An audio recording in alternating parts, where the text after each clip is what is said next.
Sobre este caso, pues, ¿qué te puedo decir? En general es un hecho extraordinario. Estados Unidos está creando una especie de narrativa contra, no López Obrador. Yo creo que hay que dejar algo bastante claro. Esta es la primera vez en que Estados Unidos está acusando a un presidente en funciones de México de tener nexos con el narcotráfico. Imagínate que esto lo hubieran hecho en 2006 con Felipe Ojalá, Calderón. Hubiera ojalá. sido un completo escándalo. Estados Unidos y la DEA obviamente tienen una intención política. O sea, en el caso de Genaro García Luna lo sacaron hasta que 2015, 16, 17, 18, ¿no? Hasta que había dejado el poder. No lo atacaron y no lo metieron al bote mientras era secretario de Seguridad Pública del gobierno de Felipe Calderón. Pero te imaginas que lo hubieran hecho en esa época, pues hubiera sido todo un escándalo. ¿Por qué Estados Unidos no ataca, o sea, no acusa al gobierno de México de forma directa o no lo hacía? Pues porque ante todo necesita mantener una sana convivencia, porque al final pues somos su vecino del sur y nos necesita por el tema migratorio, el tema comercial, económico, etcétera. Pero qué está ocurriendo?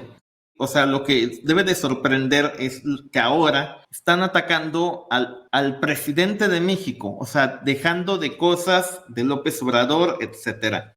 Están atacando al presidente de México y están diciendo, primero fue ProPublica, ahora es el New York Times, independientemente de que digan de que si hay pruebas, no hay pruebas, etcétera. No, eso no lo voy a discutir. Tampoco si es cierto, si es verdadero. Yo creo que de entrada, pues el público pro AMLO lo niega. Los que odian a López Obrador, que fueron al Zócalo, Lo aplauden. pues ya lo dan por válido, etcétera. ¿No? Entonces, pues cada quien puede creer lo que cada quien quiera. El detalle es que se está generando una narrativa peligrosa. Lo que se está diciendo en Estados Unidos es que México es un narcoestado.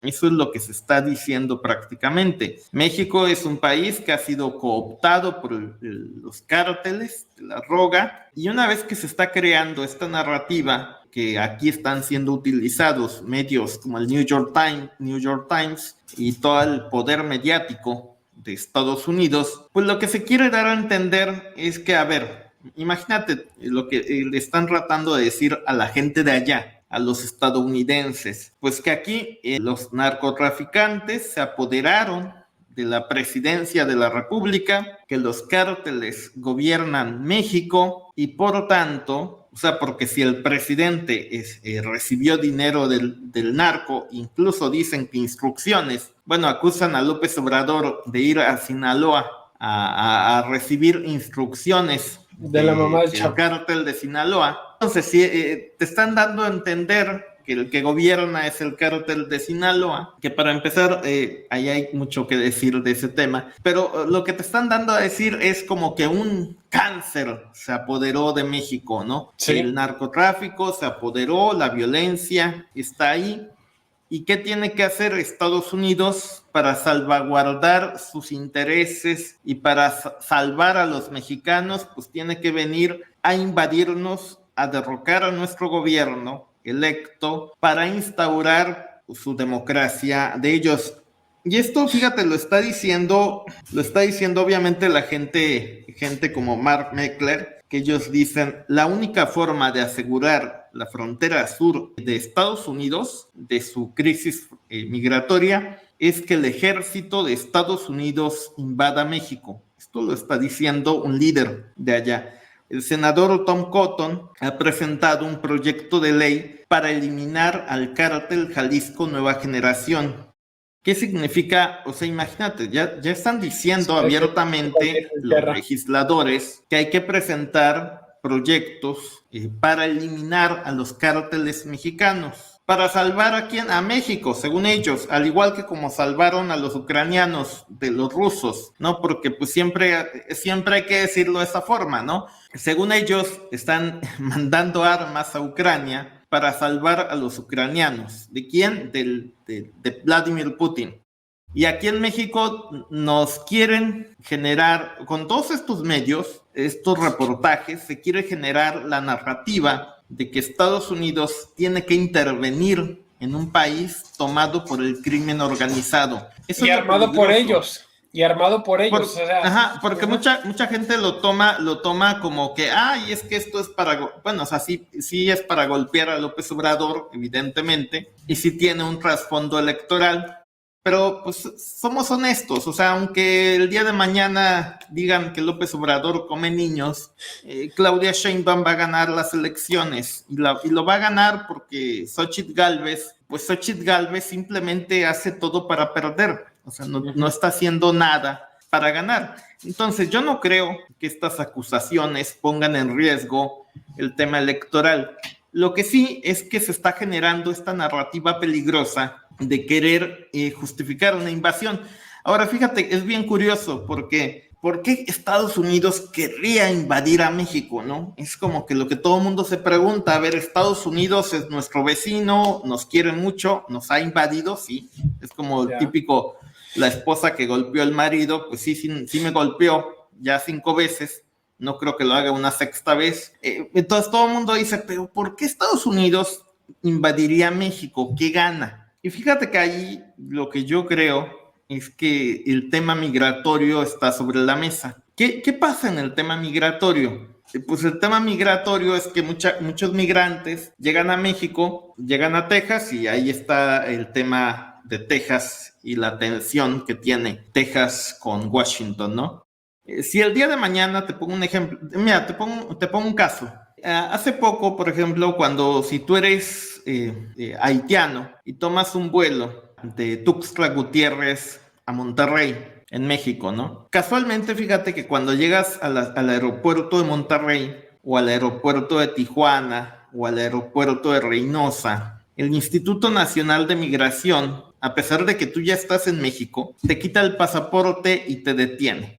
Eso es completamente ilegal, ¿no? Y es completamente ilegal también cuando tú vas en un autobús aquí en México y suben los agentes del Instituto Nacional de Migración y te dicen, a ver, papeles, Juan, demuestre que usted es mexicano. No sé, cánteme el himno nacional.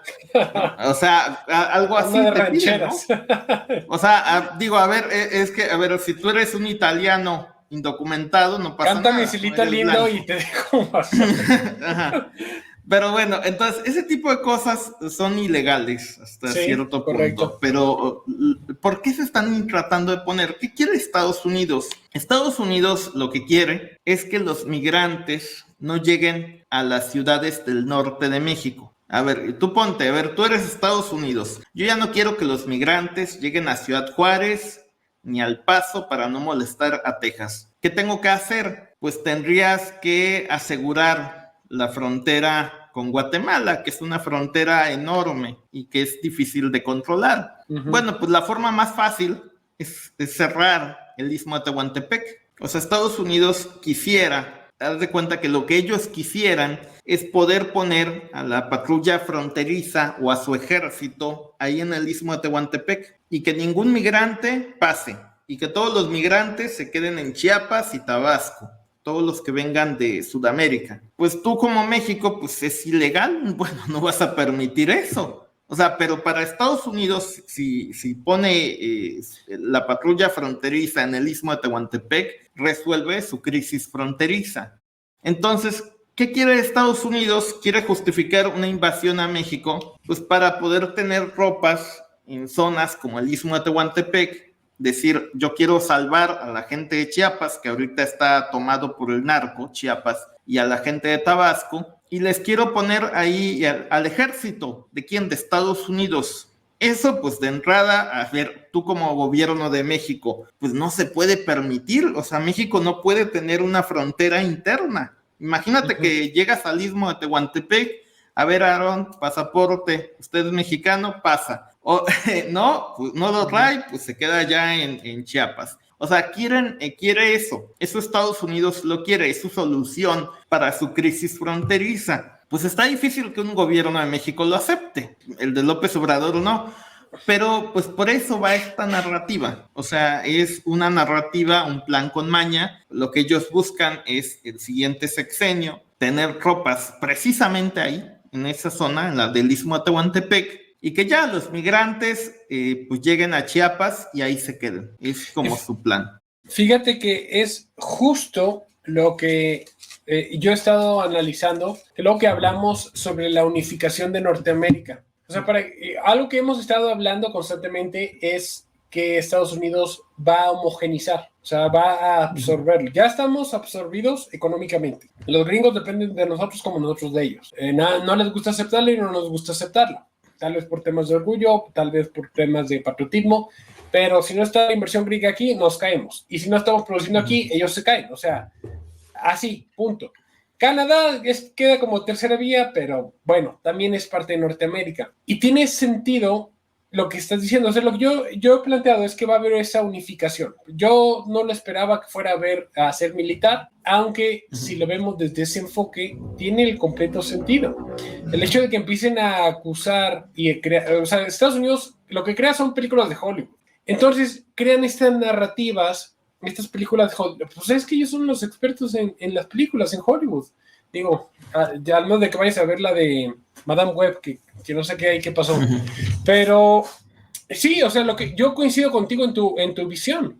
O sea, creo que esa visión se unifica bastante bien con lo que hemos venido hablando de una unificación. La unificación va a pasar, nos guste o no nos guste. ¿Por qué va a pasar?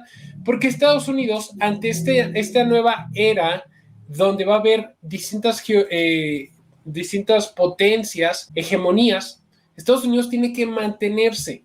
Algo que hemos hablado es que si actualmente, si el día de mañana, pum, Estados Unidos ya acepta que Europa no es suya, acepta que Rusia y China se quedan con ellos, con Europa y con África, Estados Unidos se acaba, se termina por despedazar. ¿Por qué? Eso es hasta por supervivencia, lo puedes ver así. Porque Estados Unidos no tiene las vías para mantener su estilo de vida, no tiene el consumo, no tiene los medios de producción, no los tiene, depende actualmente, o más bien dependía de China, hasta el año pasado, hasta el 2023. Cuando México empieza a producir, se convierte en el socio comercial número 1 de Estados Unidos. Hasta ese momento es que ahora depende de México. Entonces, para mantenerse sobre esta importancia y esta superpotencia, este estatus de superpotencia, necesita de otra China. Como lo veo, tienes razón. O sea, ¿por qué lo que va a pasar? Que Estados Unidos diga, a ver, a mí no me sirve nada un México soberano. Qué bonito que tiene ese sueño zapatista, está muy chido, muy cool, pero yo tengo que controlar, porque voy a poner ahí mi producción, voy a poner ahí a mis empresas de manufactura de chips inteligentes. Es algo por lo que se está peleando a muerte con Taiwán, o sea, para sacarlas de ahí y China no se meta. O sea, eso es realmente lo que más le preocupa, los semiconductores. Si lo va a tener en México, pues necesita, o bueno, en la visión gringa, necesita controlar todo lo que está pasando aquí. Si va a invertir en Sonora, los tantos miles de millones de dólares, pues necesita controlar lo que está pasando allá, el plan Sonora. Entonces yo creo que va por ahí el asunto. Sí le doy validez a lo que estás diciendo, tiene el sentido. Sí están construyendo una narrativa, te doy también eso, creo que tienes razón. Y pues bueno, aquí lo que ha hecho Obrador es que ha sido bueno desarmando, pero los ataques son constantes hasta que lo logran. Y bueno, y al final hay que decir también que Estados Unidos, o sea, si tú te das cuenta del TLC, pues sí tiene fábricas en Nuevo León, en Chihuahua, en Sonora, tiene hasta Querétaro, pone el Estado de México, la Ciudad de México. Pero realmente, fíjate que es el detalle, ¿no? O sea, el sureste de México, pues pareciera que son dos países. O sea, cuando tú vas a Chiapas y cuando tú vas a Tijuana, si vas a Tuxtla Gutiérrez y comparas con Tijuana, parece que son dos países distintos. Entonces, yo creo que como mexicanos debiéramos de entender que existe un riesgo real de que, pues, Estados Unidos, por sus intereses, quiera dividirnos ahí por la región del Istmo de Tehuantepec. ¿Por qué? Porque ellos quieren resolver si no resuelve Estados Unidos, fíjate, si no resuelve su crisis migratoria, pues ahí los tejanos se van a enojar y pues ya sabes qué pasa cuando Texas se enoja.